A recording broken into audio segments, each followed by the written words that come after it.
There is a specific kind of self-sabotage that only happens right before something good. Not in the valleys, in the moments just before the summit, the interview we somehow forgot to prepare for, the connection we pushed away the moment it turned real, the dream we abandoned at the exact moment it became possible. Tonight, we are going to find the hidden mechanism beneath all of it. And in the final stretch, I am going to tell you the one thing this fear is most afraid you will discover about yourself. It is not what you think, and once you know it, the sabotage loses its power. Please, before we go further, like this video if you are attracted by the subject, and please subscribe on my channel. Thank you. So this is for those of us who have spent a lifetime making ourselves smaller, the ones who learned somewhere far back that being seen was dangerous. So we mastered the art of the dimmed light, the deflected compliments, the half step backward. This is for the ones who feel a strange dread not of failure but of success. If you have ever stood at the edge of your own becoming and felt the irresistible urge to retreat into the familiar dark, stay close, we are going to look at this together. We talk endlessly about the fear of failure as though that were the great enemy. But there is an older, quieter fear that almost no one names. It's the fear of our own magnitude, the fear of what we might become if we stopped holding ourselves back. Carl Jung spoke of the shadow as everything we have disowned and pushed into the dark. And we assume the shadow is full of our ugliness. But the shadow holds our gold too. It holds the power we were taught was too much, the brilliance we learned to apologize for, the voice we swallowed before it could fill the room. For many of us, our greatness went into the shadow before we could even speak. We were the child who shone too brightly in a family that could not bear the light, who was praised and then punished for the same gift, who learned that standing out meant standing alone. So we made a bargain, the way children do, in the deepest unconscious part of us. We agreed to be smaller in exchange for belonging, and we have been honoring that contract ever since, decades after the people who demanded it have gone. When the nervous system perceives that being fully ourselves is unsafe, it has more than one survival strategy.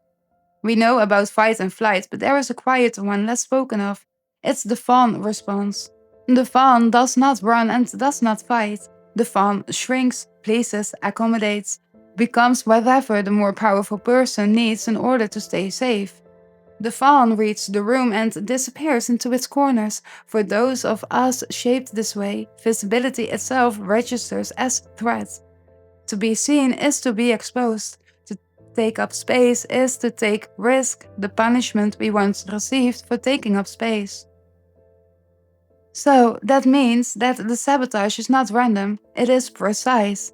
It activates at the exact moment we approach the threshold of being witnessed, the launch, the offer, the spotlight. Because some ancient part of us has equated that visibility with mortal danger. The procrastination, the sudden illness, the picked fight, the forgotten deadline, these are not failure of discipline. They are the fawn response doing its job, pulling us back into the safe smallness before we can be seen and therefore, in the body's old logic, destroyed. Let us do something the shrinking self rarely allows. Let us take up space on purpose. Wherever you are, if you can, let your spine lengthen. Not stiffly, but as though a thread were, drawing the crown of your head gently upwards. Let your collarbones widen, let your jaw, which has been clenched in the work of staying small, soften and release. You may feel your breath drop lower into your belly. This is your body remembering it is allowed to occupy its full shape. Now feel your feet against the floor, the whole sole of each foot, the weight of your body traveling down through your legs and into the ground. Notice that the earth holds you exactly as you are, at your full height without flinching. It does not ask you to be smaller, it has never asked that. The fear of being seen lives in the muscles that pull us inward, the rounded shoulders, the tucked chin, the held breath. So we begin to unwind it, not in the mind but in the body. one widened breath at a time. Consider this for a minute.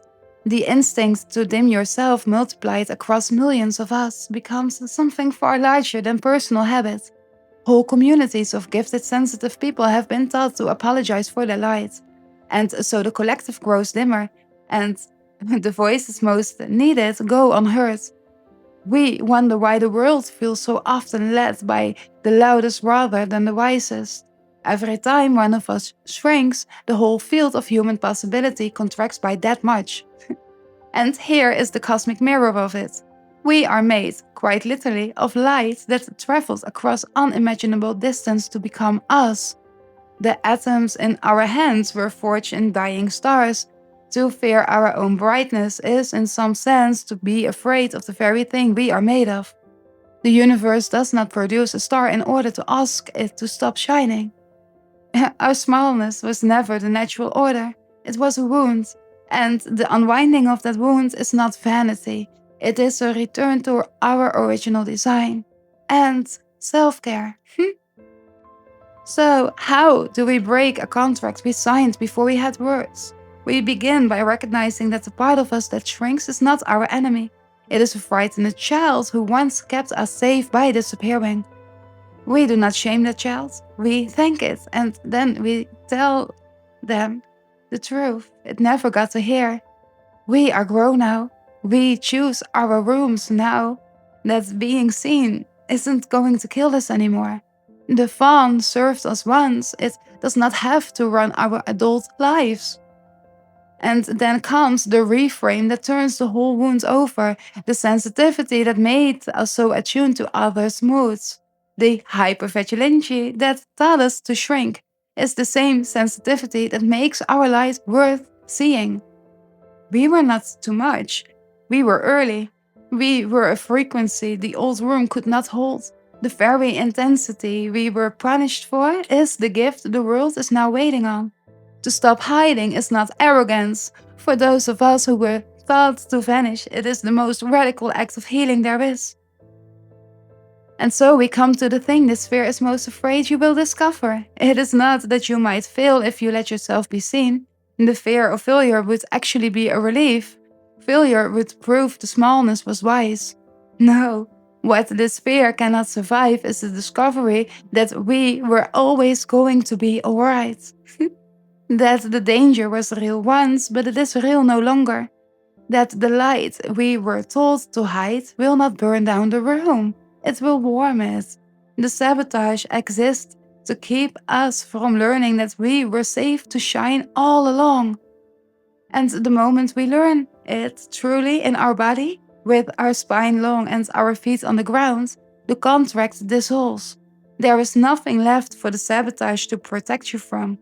Honey, you were never too bright. You were only ever too early for the rooms you were born into. The rooms you are walked towards have been waiting for exactly your light. Thank you so very much for listening. As always, please like and subscribe if you support my content. It really helps me out with the algorithm. I love you all so very much. Stay safe, stay unharmed, and remember, frequency is power. Bye!